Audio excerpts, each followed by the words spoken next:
And welcome in, everybody. Welcome back here to the Two Guys Beer podcast and the Two Guys Beer studio. Glad you could join us for the broadcast today. Rocking and rolling. Andy Beckstrom, Sean Field, once again, your hosts for the Two Guys Beer podcast, where we talk about beer and talk about whatever else. Pretty much whatever else we feel like talking about for the day. Anything that's out there. So if you have a topic you'd like us to talk about, throw that out there too. You know, like comment on our different pages and say, what are your thoughts about this? Mm-hmm. Sean, what are your thoughts about that? Thoughts about everything. Mm-hmm. I like it. That is little this, little that. Mm-hmm. Mm-hmm. Exactly. See, it's that deep type of connection that we can get for you, just like that. Have you ever heard of a thought like that? You know how it is. I was thinking what you were thinking. You were picking up what I was putting down. Mm-hmm. You know, I used to say that all the time. He's like, "You picking up what I'm putting down?" He's like, "No, grab it and put it down." Like just. I remember. Mm-hmm. So today, what are we drinking on today? Today's episode? We're gonna go a little. I mean, the name is going to kind of follow with us or whatever, but the beer itself, the flavor is going to go a little bit off the rails for what we usually do. And we did this a couple weeks ago, or a couple episodes ago, I should say. I don't remember when we recorded it, but it was a couple episodes ago with the Dragon's Milk, where we went kind of down the other path of a different type of, wasn't an ale, wasn't an IPA, wasn't the same kind of stuff that we usually do. We've also been heckled by potential people within our own lives that all you do is just the one kind of beer. I'm like, no, we're talking about the breweries here, but now we're getting off the beaten path. So get off my back. We're trying some different stuff. We're getting a variety going on here. We're getting beer cultured with other styles of beer. Exactly. So we're trying some different stuff. So what we have today is Abita Brewery, Abita, Abita Brewery. It is out of Covington, Louisiana. I like Louisiana. I've been down there a couple times. I haven't been to Covington, but I've been to New Orleans. It's fun place, just north of New Orleans, as they say. I probably didn't say it right. So if you're from there, I apologize. I should not have even tried there. But it is if you take the causeway across the giant lake there, from New Orleans going north there, you'll initially, when you get back to land on the north side, Lewisburg, Chinchuba, Mandeville, and then just north of there, if you keep following that 190, you end up in Covington. Perfect. That seems like a great place to stop. So Covington is kind of right there on the west side of 190. If you were to go to the east side of 190, though, then you would actually end up in Abita Springs, and we'll come back to that here in just a little bit. So perfect. That'll be more information about that coming up in a little bit. But so Abita Brewery is what we're talking about today, again, out of Covington, Louisiana. And the beer that we have today was suggested to us. It is the Andygator. There we go. So Andygator, that's where we end up getting in there. So that's what has brought us to this or whatever. It is 8% alcohol by volume, 12 ounces in a bottle. It is a Helles Doppelbock. There we go. And we'll talk a little bit in a few minutes here about what kind of beers a Doppelbock. You actually just go ahead and talk about that right now. So just so that you know, fire it up. A Doppelbock is a part of the Bock tree, if you will, of German type of beers. Usually, Sebastian Bach. That's what I first think. It has nothing to do with beer, but that's true, and whatever. that's BACH. Right. This one is spelled like the town Bach, which is right over yonder. Careful. It is over there. I've been there to that city. Careful. It is a German beer, usually a dark lager. Spelled the same. Okay. Completely different deal. It was first brewed in the 14th century in a town of Einbeck in Lower Saxony. Later adopted by Bavaria and Munich brewers in the 17th century. And due to their Bavarian accent, citizens of Munich pronounced Einbeck as Einbach. All right. Or a billy goat, which was a little less exciting, but that's how it was pronounced. Well, and thus it became a Bock, and often, not on this one, but often a goat appears on bottle labels because of the name, a billy goat from the Einbach. Okay. It's a little bit of history lesson that we're going down the road here. This one does not have a goat on it. This has a gator. Presumably his name is Andy out there. He's such a great name. But it is typically associated with special events, religious festivals, Christmas, Easter, things like that. Long history of being brewed and consumed by Bavarian monks as a source of nutrition during times of fasting. Okay. We'll even go down the nutrition route a little bit later on there. That's called a tease in the biz there, ladies and gentlemen. We're going to talk about that a little bit later. I've read somewhere that monks, when they fasted, they drank beer for that, and it helps with the digestive system and things like that, and they actually lose a lot of weight and become fit and all sorts of stuff. I don't have the exact details in my head, but I've read briefly about how they would fast, and what they would drink, of course, would be beer. So it's kind of interesting. So you're saying that I'm not drinking enough of it? You probably should drink a little bit more. Okay, yeah. that sounds right. So the different sub-styles of a Bock is a Maibock, which is a paler, hoppier one. The Eisbock, which is a stronger version that is made partially by freezing the beer and then removing the ice that formed. So you're actually taking water out of the beer that was there. Interesting. Weizenbock, which is a wheat bock. And then what we have today, the Doppelbock, which is a double bock, a stronger and maltier version. All right. So that's kind of what we're going with today. So a little bit, I'm not going too terribly. I could go, there's a whole paragraph. And by paragraph, I mean like 9 paragraphs of the history and all sorts of different stuff or whatever with that. But we'll hold off on that for now. So that's kind of a rough history there of just the Bock and kind of what's going on with that. So from there, we will just go into the beer now. What do you think? Perfect. Should you get after that? As we get cracking open into this Andygator beer, I just want to give a shout out to our tech guy. Our tech guy is the reason we have Andygator. All our videos that you're watching on YouTube, all our reels, it's the tech guy. He's making them all. We appreciate all his hard work. So this is directly from tech guy. Here we go. We MVP chant. Yes. I'll let him add that in there. MVP. So now the best part of the podcast every single time. Let's go. There we are. Pop the top on another episode. Andygator. Here we go. Like it looks clear, but it tastes heavy. It's kind of sweet. I think it kind of has a sweet taste to it. It is. I don't know if it tastes like you though, Andy. Not that I've ever tried what you taste like. Careful. But it is definitely. It has a sweet flavor to it. What does the bottle say? Does the bottle say anything special? It doesn't. It says a little bit here on the back. Andygator is a fearsome beast. So there we go. Naturally, like me. You're so beastly, Andy. Don't let his toothy grin, slightly sweet flavor, so you nailed it there, and subtle fruit aroma fool you. This cold-blooded creature is a Helles Doppelbock that can sneak up on you. This unique high-gravity brew is made with Pilsner malt, German lager yeast, and German pearl hops. Sip, don't gulp, and taste the wild of Abita Andygator. All right. So that's kind of the background of that one. So that's kind of what we're doing here. But we're talking about Abita Brewery is going to be the brewery that we're talking about today. It is in Covington, but as we will learn, Abita Springs plays a strong role. Perfect. What's your initial impression of the beer? I think it's decent. Mm-hmm. You know, I guess can't describe it too well. It does taste a little sweet at the beginning. The aftertaste is a little different.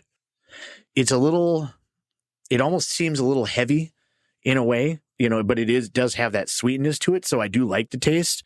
I don't know on the old lawnmower scale that we've talked about before. Right.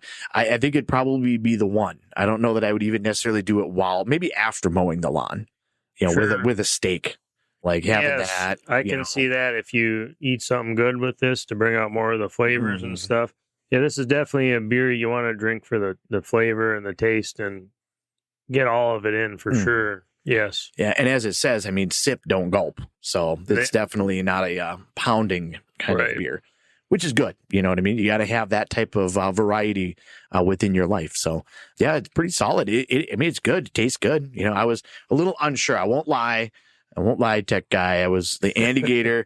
I was totally in, 100% in. But you never really know what you're going to get when you pick a name based on the name and you don't know what the style is. So it could have been any number of things or whatever. But this is pretty good. So since your name is on it, would you brew something that tastes like this? Would this be something that you would concoct, you think, with your name on it? Like, yeah, that tastes like me. See, I feel like I don't know that I necessarily would, because like I don't have a lot of like German background, and that's not the German Bock type of, the Bavarian type of, Sure. malty beers. A little bit, but not a ton. There's a couple of breweries nearby that have a lot of those, and there's maybe one or two that I kind of like, but it's not my favorite type of flavor. Sure, I guess to a certain extent. I'm not saying it's bad. That I don't want to ever say that it's bad, because that's, I don't know, that's one of the things that it always kind of drives me nuts. People are like, they go to a brewery and they try one and they're like, oh, this brewery is garbage because whatever. And I'm like, okay, maybe you just don't like a Maibach. How about you try a lager? Right. Yeah.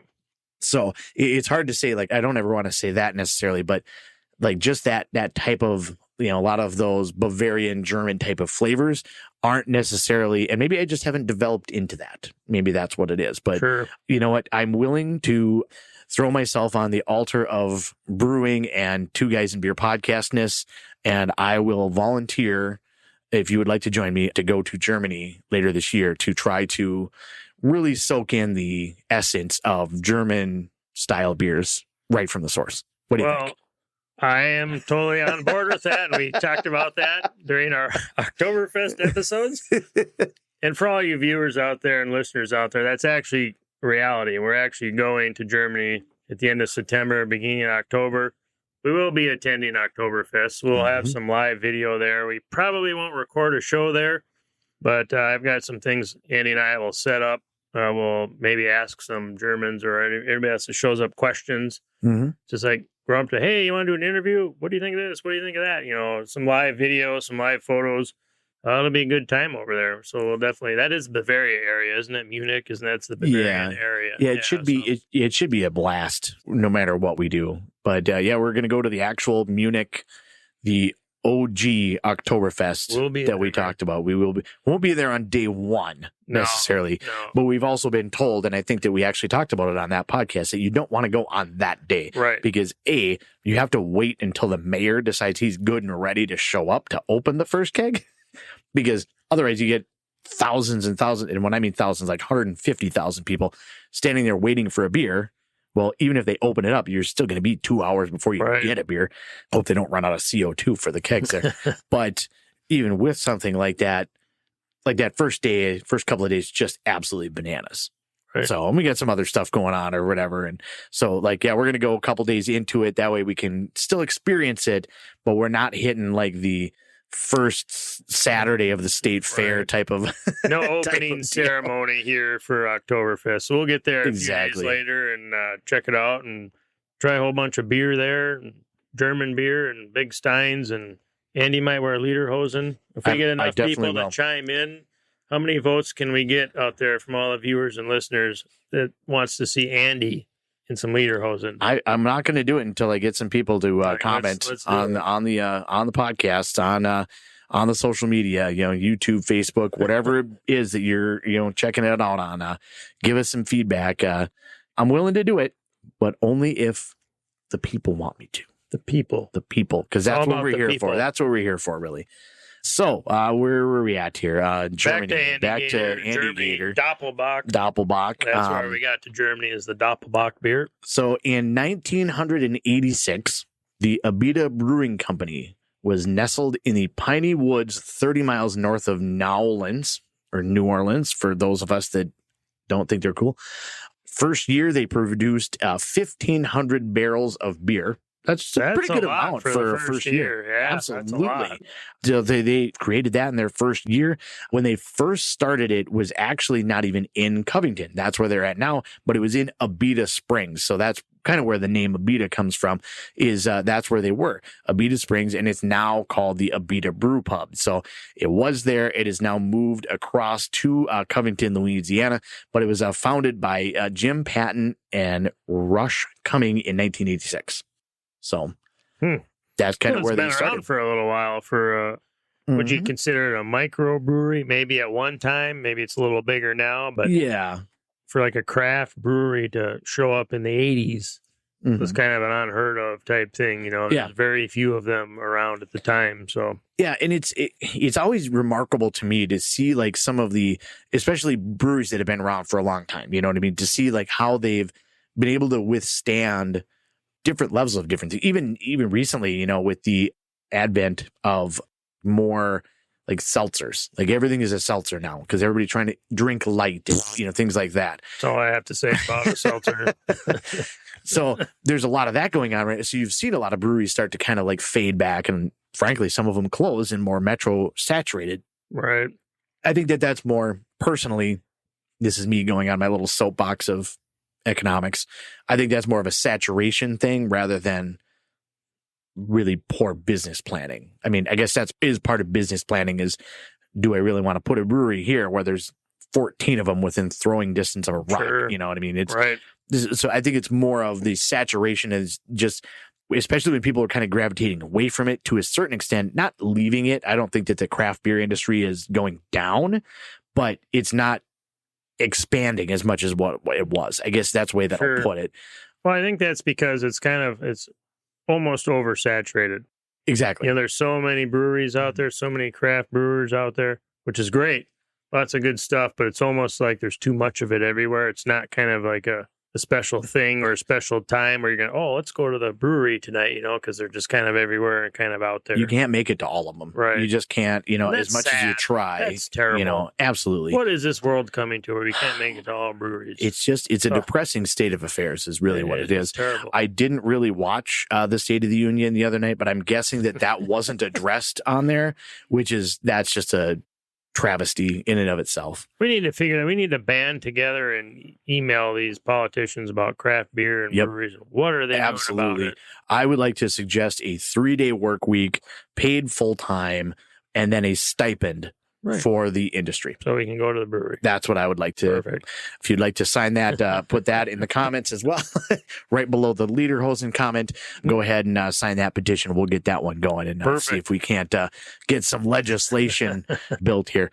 So 1986 is when it started, and they said customers loved our beer. Everybody always says that, but 1986, they're still here now. So clearly they love their beer. People did like it. By 94, they had outgrown their original site and moved up the road to a larger facility to be able to keep up with demand, which is now a 100-seat brew pub.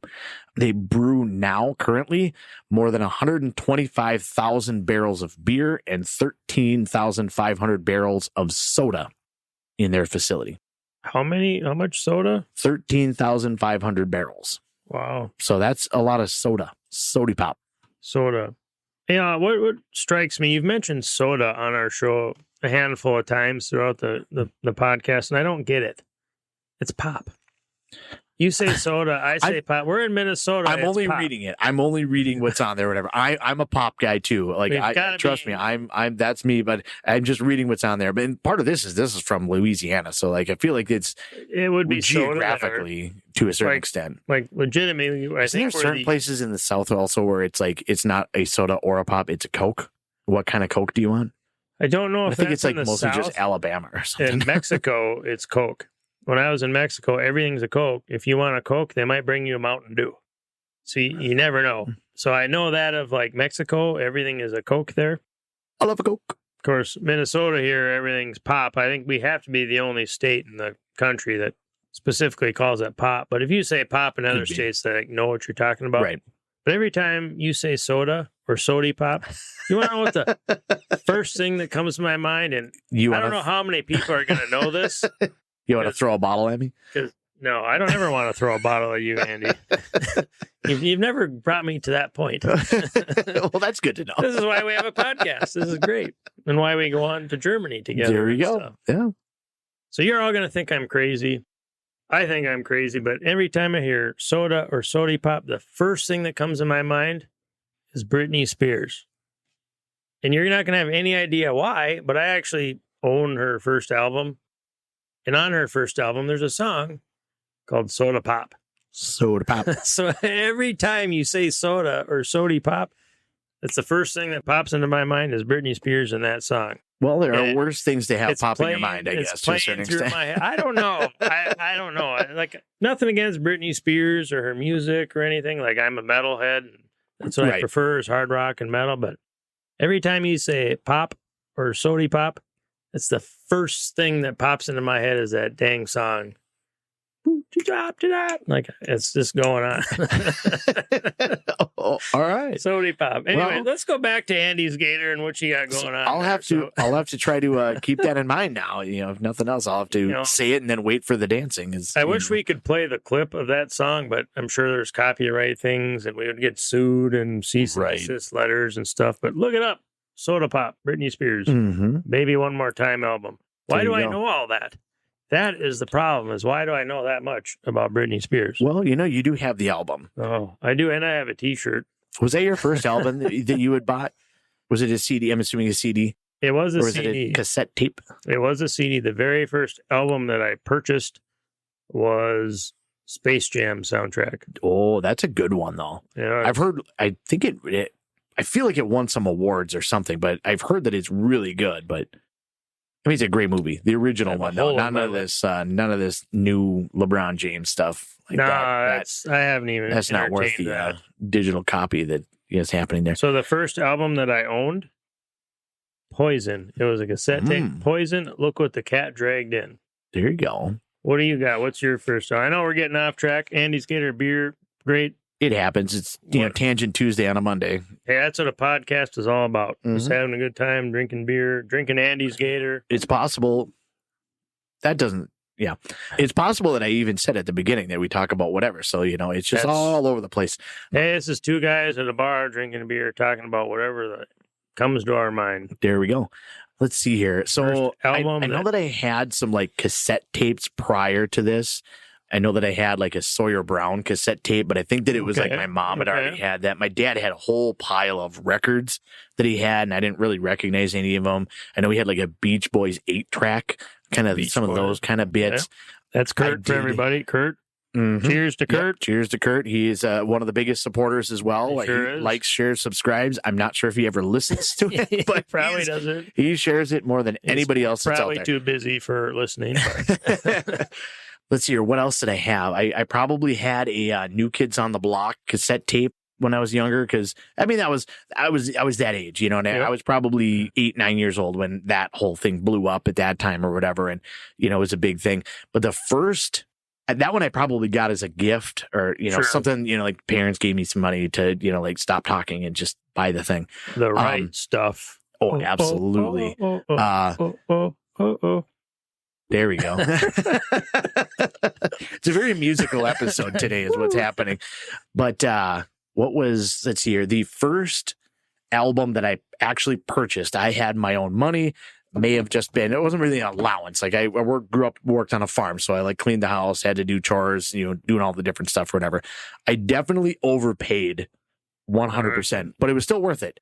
This would have been in the early to mid 90s. So we're talking like 93, 94. Perfect. I bought a fairly scratched up version of Queen's Greatest Hits, the purple album that had 2 discs and 30 songs and stuff like that. Thus started my love for Fat Bottom Girls and Bicycle Race. Oh, just such great ones or whatever. But I paid, I think, $25 to a buddy that had it. He had already bought it and he's like, I'll sell it to you, but I don't think he wanted to get rid of it.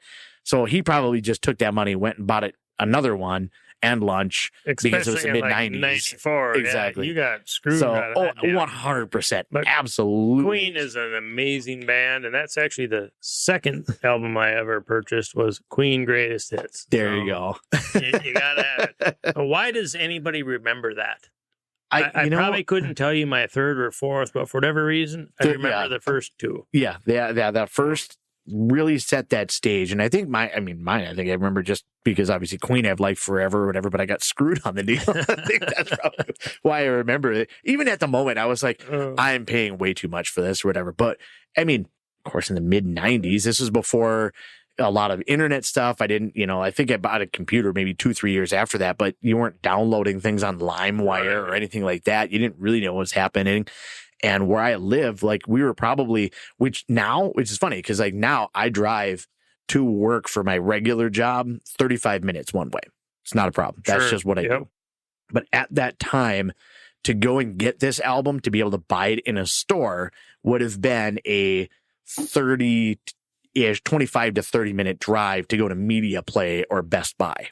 Sure. Likely Media Play because that was the thing. That was the ticket at the time.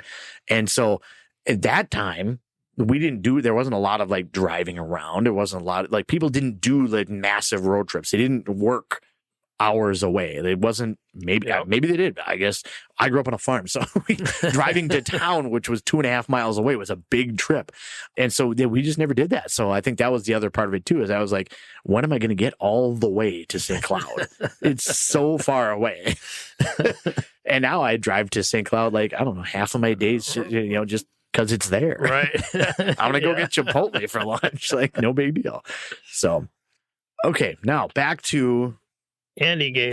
Try to let's rein it in here. We need to have like somebody out here with like sticks, kind of like cards, absolutely whatever. Get us rein back in airport here. Runway, like waving the sticks, like no, back over this way. Exactly. Yeah. So the company brews its beer with water from artesian wells. What the hell is that? Because water is water to me. So I think that can you explain? I know that there is different kind of waters because like we have like super hard rusty water here.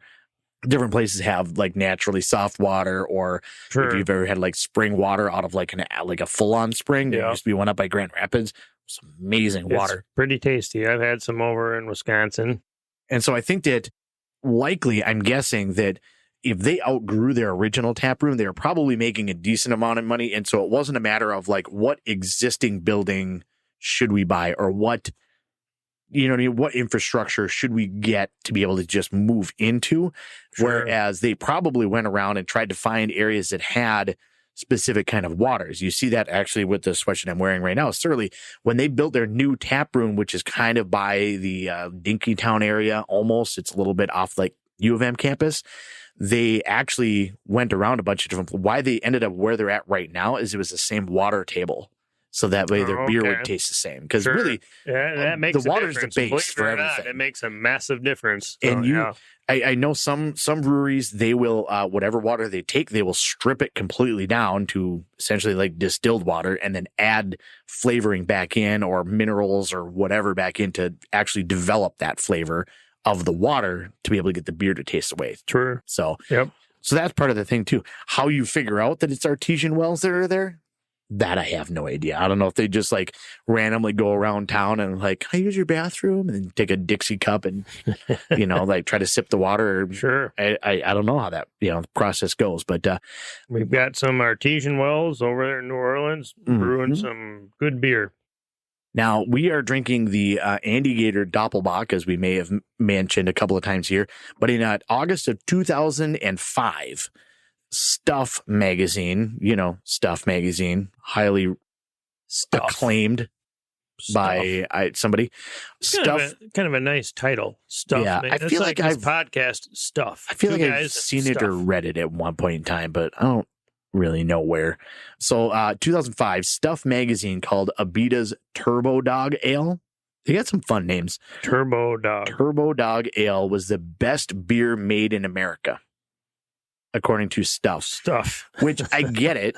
But I heard of Stuff. But I'm always kind of like when they do national rankings, and you've probably seen them pop up on the Facebook algorithm, how it creeps into your life, or just on different things or whatever, like the top beers in America. How do you quantify what is the best tasting beer? It's very subjective as far as like what you personally like. But then on the other side, like, are you traveling across the country and trying all of them? And if you are, how do you rate them? And if you are, how can I be your assistant? Yeah, right. Employ us. Just like asking for a friend. So it's always weird when I see things like that, because it's like you're obviously taking different ratings from different people all over the place, and just trying to piece it together. Like, of course, in 2005, there probably wasn't a million breweries like there is now. Like, it's not quite the same deal, but at the same time, probably a lot of them. And even if there's only a handful of them, there's one in this state and one in that state and one in that state and one in some other states. You know what I mean? Like, not like you're just going to go to like the Minneapolis area and go to 47 of them. Right. But either way, Turbo Dog Ale, named the best one in 2005. Abita Bock was listed among the top 10 spring beers by Fox News in 2012. So, Abita Helles Doppelbock, I don't know it's the same one, but it could be. Highly rated by Fox News. Perfect. So, there we go. Fox News. Andygator. Mainstream media. Here we go. Yay. Yeehaw. I'll take a drink to that, I guess. Let's see here. Abita in 2011 brewed over 130,000 barrels of beer and 5,000 barrels of root beer. Root beer. I like me some root beer. I had some cream soda the other day. I went to what is the sub place? Jersey Mike's. Oh, okay. Fantastic place. Sure. But they have like their own like agave cream soda. I don't know what makes it agave cream soda, if they actually put like agave into it, or that's the sweetener or whatever. But they make their own root beer. They make their own like couple of different soda pops. That's all I think. Got it.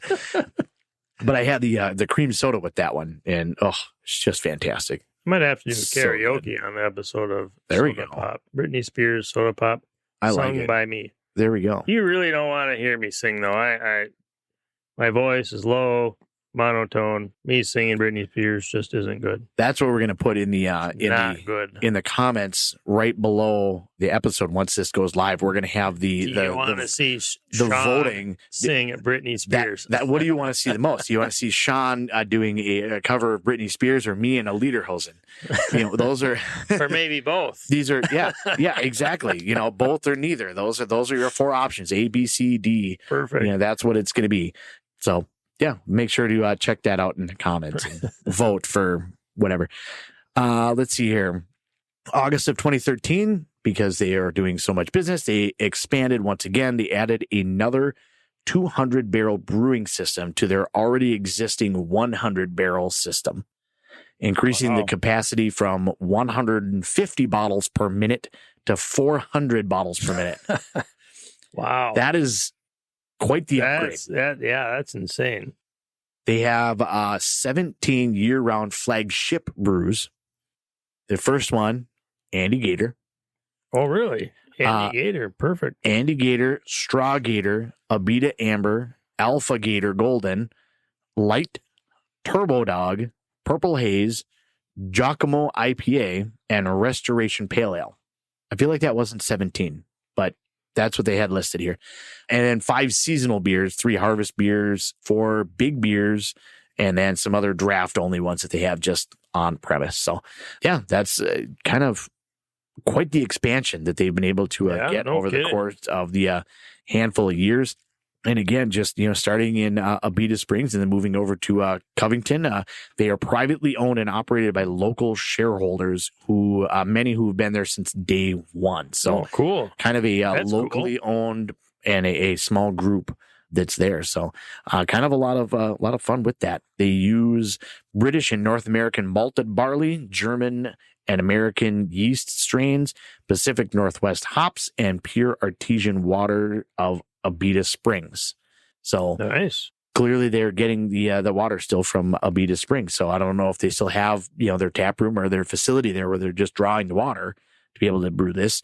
But they are blessed with the purest of water drawn from the deep wells. The pristine water is not altered in any way. So we talked before about some places will bring that one down through like reverse osmosis, but they just don't. They just go ahead and put it in there. No preservatives, additives, stabilizers, and it's cold filtered. So none of the other extra stuff. And it's just ends up with a fresh tasting beer. So perfect. That's kind of what they have going on there. So if you want to check it out, Covington, Louisiana, they got tap room there. But otherwise, that's kind of what's the story with Abita. Might have to be another trip. Is that going to be part of the summer tour? The summer tour, yeah. Well, of course, we say that's every episode, but we need to actually make it reality. Mm-hmm. Well, I'm sure we will. And, spring has just begun, so we have a couple months here. We can hit some breweries and take some clips and photos and get some breweries on our podcast. Is fully intent to get some the owners of some of the breweries on our show. So absolutely. We'll see. And if you own a brewery or involved in one, definitely reach out to us and let us know. We'd like to be able to have you on the brewery. Have your brewery on the podcast is, I think, the way that the English phrase goes for that. But we'd love to be able to have you on and be able to kind of be a part of what we do here. Sharing your story about beer and where you started and how it goes. And it's very interesting stuff. Yeah. I always love being able to kind of get that background, which is, I guess, kind of where we are right now, is why we kind of enjoy that. But I really always it's always remarkable to me, like kind of like learn that long history, of where they started and where some of the battles that they've had to fight and why they decided for the location that they're at and, what's went well for them. And, just if nothing else, even what their expansions look like. I mean, we talked about this one, jumping to a massive amount of the 400 bottles per minute, 130,000, bottles or barrels per year. It says that it's sold in 46 states and Puerto Rico and is the 15th largest craft brewery and 24th largest brewery of any category, ranked by volume sold in 2010. Wow. So that's impressive. Very impressive. It's really fun to be able to see that. They're also served actually at Disney's Port of New Orleans, located at Walt Disney World in Orlando. So they're also there too. So a lot of good places to be able to get that. So a lot of good information, a lot of fun. We learned a little bit about some Bach, the flavor, not the city. Or the musician. Yep. Johann Sebastian Bach. Sebastian. I don't know. I feel like you have some papers that are highlighted. Well, it could be the 80s Sebastian Bach. Oh, yep. From, why can't I think of the band? See, all I can remember is he was in the show Gilmore Girls for like a little word. She's only 17. Let's see here. Sebastian Bach. What is the name of that band? Holy crap. I am terrible. Usually I'm spot on with my music knowledge. Skid Row. Skid Row. There you go. Yeah. Not to be confused with Skid Row and Sebastian Bach. Right. Or the Bach from the classical music. Exactly. Yep. Yeah. Johann Sebastian. There you go. Yeah. Johann. Yeah. This is just regular Bach. And this is actually Helles Doppelbock. Double Bach for those. So I wanted to share you a story about, since this is named Andygator, about gators. And it may have been crocodiles. I don't know the difference between crocodiles and gators. I know they look a little different. I've seen them side by side. Well, were you going to see them after a while or later? Before. Oh, okay. This is pretense. This is pretense. So I went, we took our family, we went on a road trip a couple years ago. Our second stop was New Orleans. Great city, great food. It smells a little funny for like 2 hours, but you get used to it because the food's great, the beer's great. It's like hanging out with me. I don't even know what to say to that. I don't know if your food's great, but we'll just the paddles. We're gonna get back online here, then we'll carry on with New Orleans. Great place, great food, super friendly people, a lot of fun. Well, one of the days we were there, we wanted to go on one of those airboat tours in the swamps and get in the nitty gritty and see some alligators in the wild or crocodiles. And I'm sorry, I don't recall exactly which one is there. But we were on an airboat tour, cruising around through that stuff, and come up a bunch of gators down there, and you're throwing them marshmallows because they don't process sugar like we do. So you just throw them marshmallows. They think it's meat because marshmallows have the same consistency as like a meat if you were to throw them a chicken or something. So they don't have a clue. But anyways, we were going through this stuff, looking at gators, having a good time with the family and the kids. And the guy in the airboat tour cut the engine and he's like, "Oh, we're going to pet them now." And I'm like, "Well, we're going to pet them." You're going to what now? Okay. Didn't bother me too bad. But so he would throw a marshmallow in there. And once the marshmallow would hit the water, that noise, their eyes would pop up and they'd be coming on over and they would eat the marshmallow. Well, he would throw the marshmallow over here. It would make that popping sound. The gator would go by the boat And he said, once your head passes you, then just put your hand in the water and put your hand down his back. But he's like, you have to wait until the head passes you. Do not do it before. Wait until the head has passed you. Which makes sense, but I'm not doing either. And then put your hand down. Well, I did. Our whole family actually did. Until it became the youngest daughter's turn. She put her hand in. Everything was fine. Well, of course, the guy that did our airboat tour was just awesome, hilarious, fun guy. Well, he's all like, bah! Like just went nuts.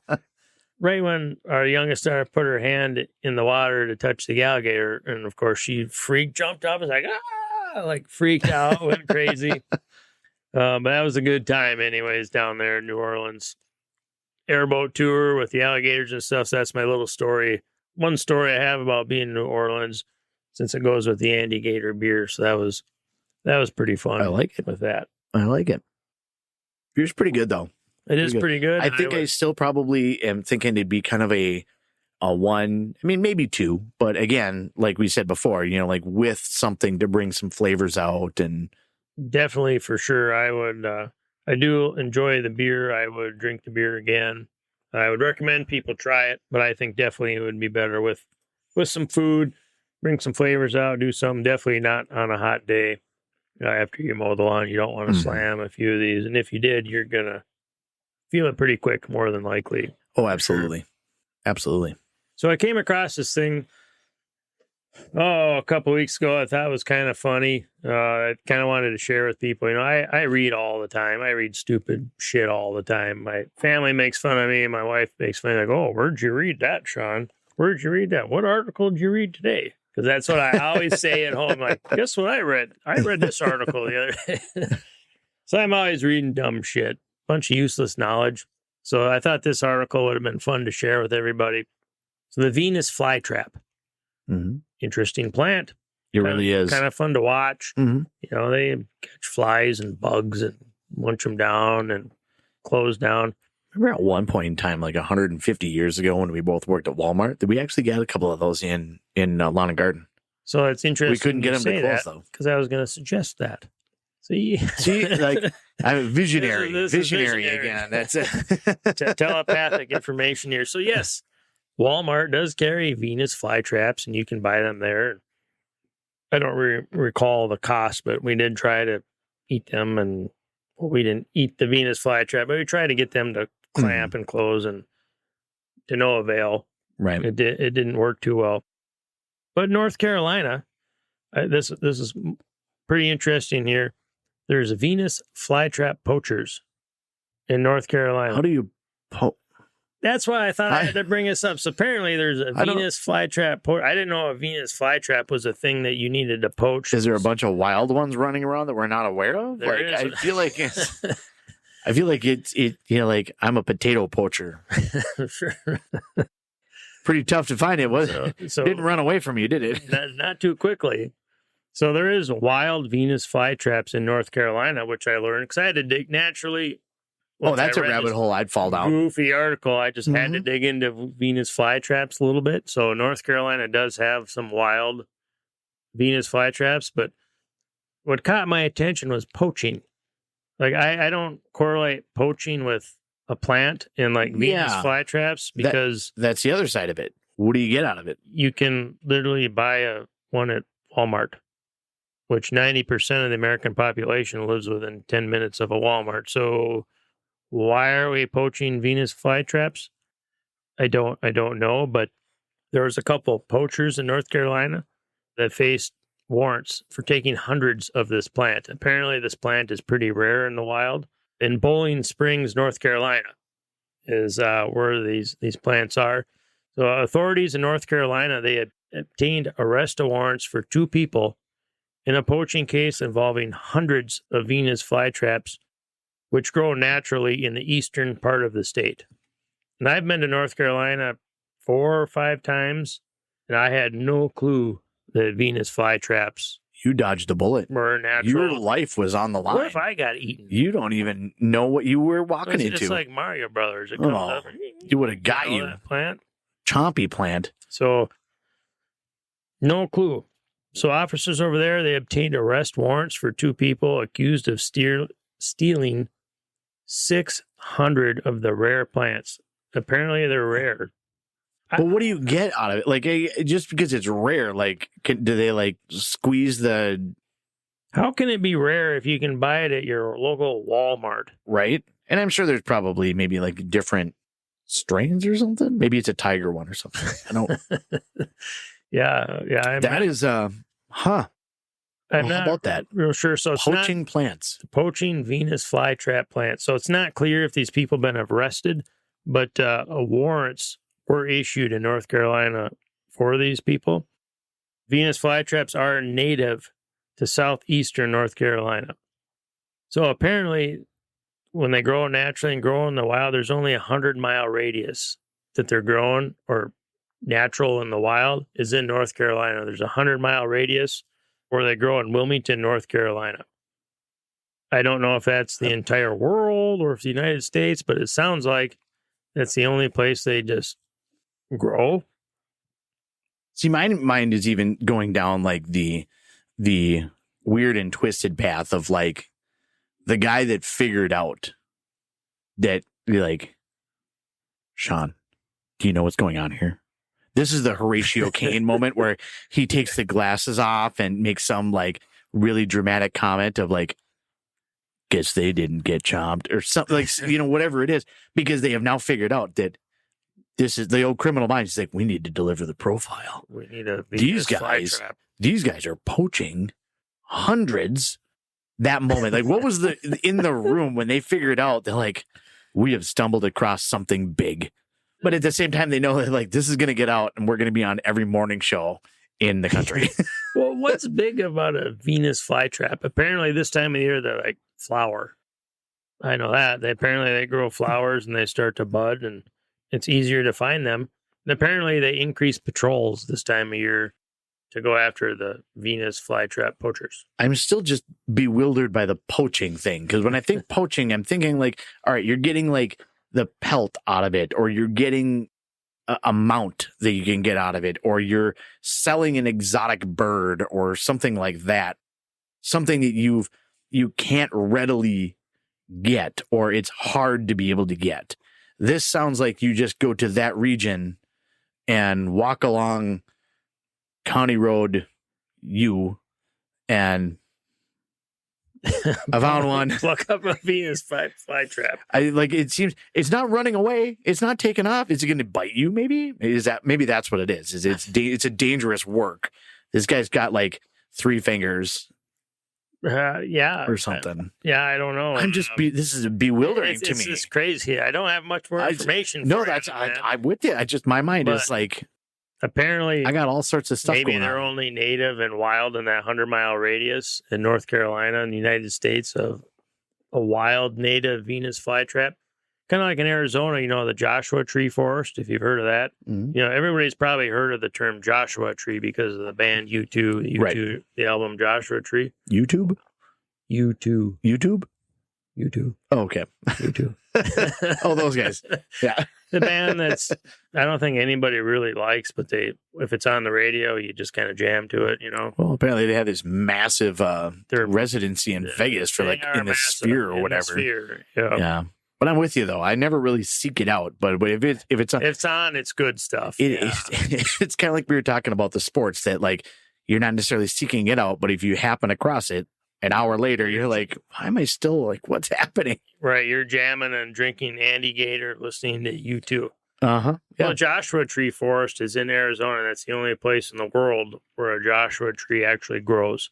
So maybe this is similar. Maybe in Wilmington, North Carolina, that's the only place a Venus flytrap grows naturally. Oh, interesting. So...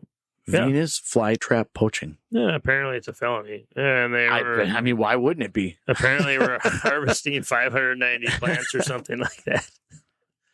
So yeah, I thought that was funny to share that. Venus flytrap poaching. Yeah. Great stuff. Yeah. Huh. Cheers to that. Cheers. I'll drink to that. Good luck to you, I guess. Like, drink to that. I wonder what the market is for something like that. If you're selling the whole plant, or if you're selling like the parts of it, or I don't know. I'm going to have to spend some time on the dark web tomorrow. And what are you That's paying? what I'm going to do. Next time we get them at a Walmart, I'll remember the price. And I'll let everybody know the price of a Venus flytrap. That's true. They're super small, though, at Walmart. They're not very big. Maybe these ones are like the size of sunflowers. And like... Maybe they eat owls. Maybe. Yeah. I don't know. Could be. Certainly. At least small vermin. Squirrels. Chipmunks. Sure. Could be any number of things. Small children. No, maybe not. Maybe hopefully not small children. Yeah, we better save the kids. Yep. It's all for the kids. Exactly. So one more thing I wanted to kind of touch on just a little bit here. So we're drinking this Andygator and enjoying it, and we're also talking a little bit about the lawn mowing effect. You know what I mean? Like having kind of a refreshing beer. But it got me kind of thinking a little bit because I've heard this a little bit. We talked a little bit about the monks before with the Bock beers and using it as nutrition. Is it good for you in certain ways, just nutritional value? Oh, beer. Yes. And, like now that the weather's starting to get a little bit nicer, people are outside a little bit more. And I would think that maybe my softball team thinks that beer is really good for them because there's beer that we have when we're playing softball. A little bit that goes down. So it's a little bit. It clearly must be good there. 8 or 9 beers. But I am also involved in the brewery running series, which give a little shout out to them. They're like run far, drink local brewery running series. So they're in like 14 states or 20 states or something now. They started just here in Minnesota, just a fantastic organization. Anyway, so like beer and running doesn't always sound like it would correlate at all. So is there nutritional value to being able to do that? And looked up a couple of different things. And I had heard this once before maybe, but I wanted to verify it because now that the weather's being nice, I actually ran yesterday. Ooh. I did 1 mile, 0 out of 5 stars. Do not recommend. It's terrible plan. But it is starting to get to be kind of that running season where there's going to be some of that shenanigans happening later on. I am not doing the full marathon in Berlin. That is just Amanda. She can do that foolishness. I'm a half-asser, so I'm just doing a half in June. So that's a way different thing. Anyway, so what they say is, although it's a bit of a stretch for it to be good for people, it does contain vitamins, minerals, antioxidants, polyphenols, electrolytes, carbs, and a little bit of protein. So it is actually not bad. In some ways, it's actually a decent recovery drink and almost it's better than water just because of the stuff that it has in it. Sure. I mean, then we go into the fact of moderation. If you run 5 miles and you have 14 beers, the ratio might be off just a little bit. What's moderation? Well, it's the process of not running 5 miles because that's too much. I concur with that. Right. So they talk about, that they have some carbs in it. Which are important for distance runners, and a post-workout drink. You have to replenish some of that you've burned off because, like when you do the running stuff or whatever, it takes quite a bit out of you. So it has some electrolytes, which are also in sports drinks.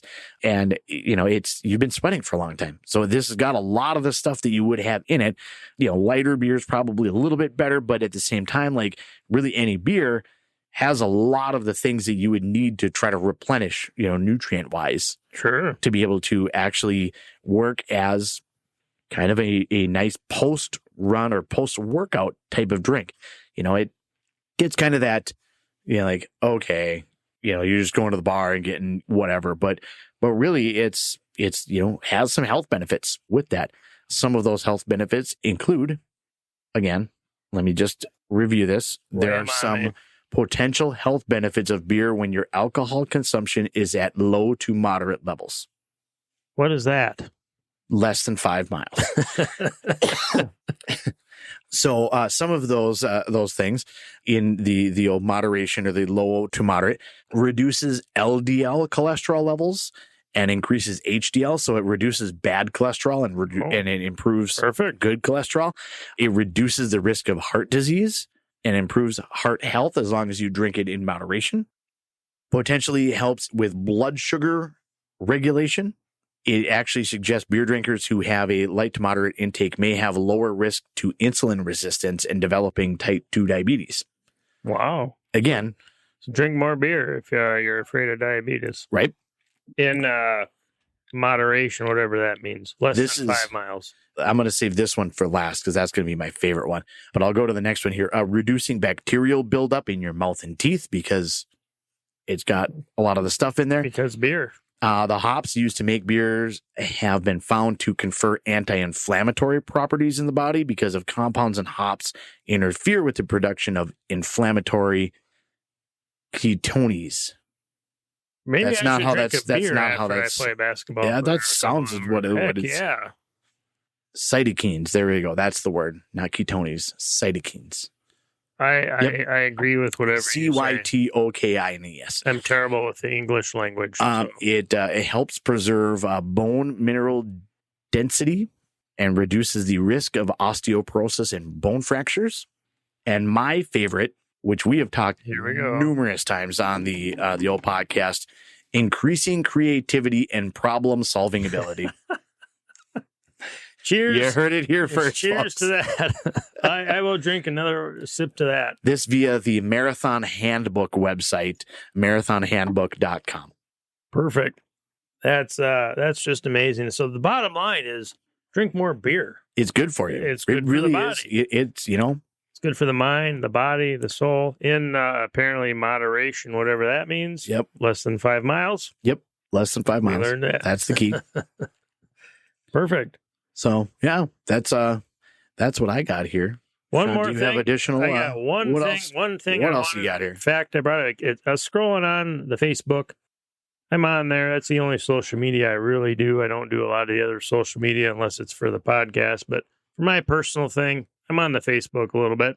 I like to do the Facebook. And a fact came scrolling by about Nintendo, of all things.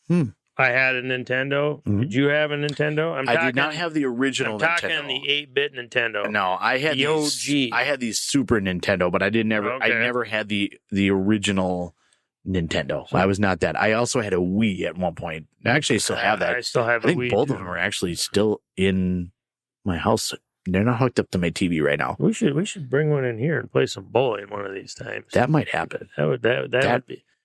And we could record that and we could put that on. That's what I should do. 2 guys in beer. Why am I not doing that? I got a treadmill. 2 guys in beer, Wii bowling. I got a treadmill out there that Amanda can go running on. I'll just do Wii bowling while what am I thinking? That sounds missing great. out on. Mistakes were made. It's fine. Mistakes were made. Don't worry about it. We'll improve in the future. Yep. We'll do some Wii bowling. Exactly. Yep. It's all coming together. Mm-hmm. So the original Nintendo, the 8-bit Nintendo, I was fortunate enough to have one. That company almost went out of business before it blew up into this big video game business. And where it was renting, the original company couldn't pay his rent. Well, the owner of that facility where they couldn't pay rent, he's like, don't worry about it. Just pay me when you can. This is the fact. His name is Mario. Perfect. Where do you think they got their name from? Oh, my Brothers? God. Absolutely. Because 100%. Mario, who rented this facility to Nintendo, said, don't worry, pay me next month. We'll figure it out. Because they made it big and it worked out for them, they decided to name Mario in the Mario Brothers game after the guy they rented a facility from. Absolutely. I mean, really, why wouldn't you? How cool is that? So I wonder if that guy, other than renting the facility, I wonder if that guy seen any benefits from that, or if they gave him like a memorial plaque that had like his name on it. They should do all of the above. You know what I mean? Like something out of the deal. They should do all of the above. So did you ever play the 8-bit Nintendo? I'm assuming. Yeah, 100%. What's your favorite I just didn't game? have it. Favorite game? Can you think of a favorite game that you played on the Nintendo Entertainment System? I mean, Duck Hunt was always a classic. I did like the original Mario Brothers, but Mario 3, I think, was probably my banger. Mario 3 that was probably my thing. Between that and probably that, yeah, because like I liked Duck Hunt, but I wasn't very good at it. Sure. So I think I like the idea of that. And then the dog would laugh at you. Exactly. It was ridiculous. And you wanted to shoot the dog, but the game asshole. wouldn't let you shoot the Exactly. dog. My dog laughs at me right now.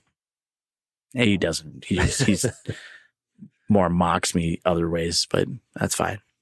animals. I That's know. what they do. Kids these days.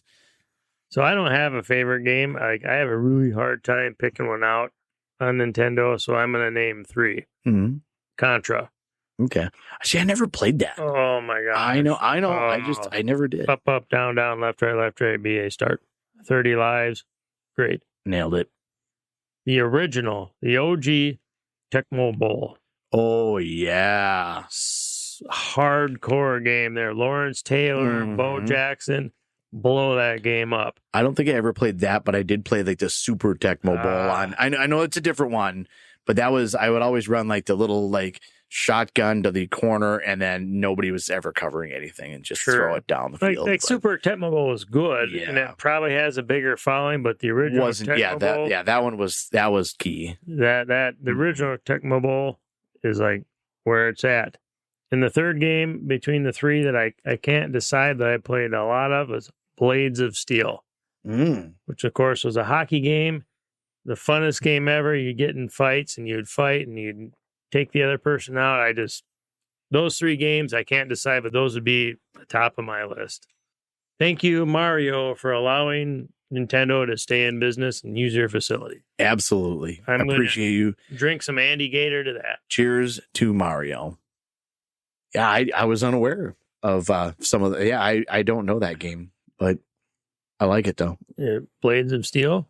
Yeah, well, guess what? I'm unaware of that one. I'm going to bring it and we're going to There you go. play it. Do you have the OG Nintendo? I've got 3 of them. Oh, that's amazing. You have 3 of them? Why would you have 3 of them? Because I found some in a garage sale, so I bought them. Why wouldn't you? The logic tracks. The math adds up on that one. I'm with you. I like garage sales sometimes, so yeah. I'm totally with you. I have my Super Nintendo. I have a couple of different things, but you know what my favorite game was though? So I was never much of a gamer. I'm self-admittedly, I don't have a PS5. I don't have when I say that I have a Super Nintendo and a Wii, those are the 2 that I ever had. Like I never had it. My brother had a PlayStation, the original one for a little while. Yep. I never got into any of that. That was just never my thing. I was always doing a million other things. And I just never had time to sit and game. It was never, I just couldn't wrap my head around it. Well, you're living on a farm, you're busy, tending to a lot of things. So. And I thought I was going to be good at basketball. So I was always outside shooting hoops, and I was still, I did that much working out playing basketball, and I'm still this bad. I know. It's that bad. Anyway, so Super Nintendo, I played a lot of that or whatever, like Super Mario Brothers, of course, the classic one for that one when it came out.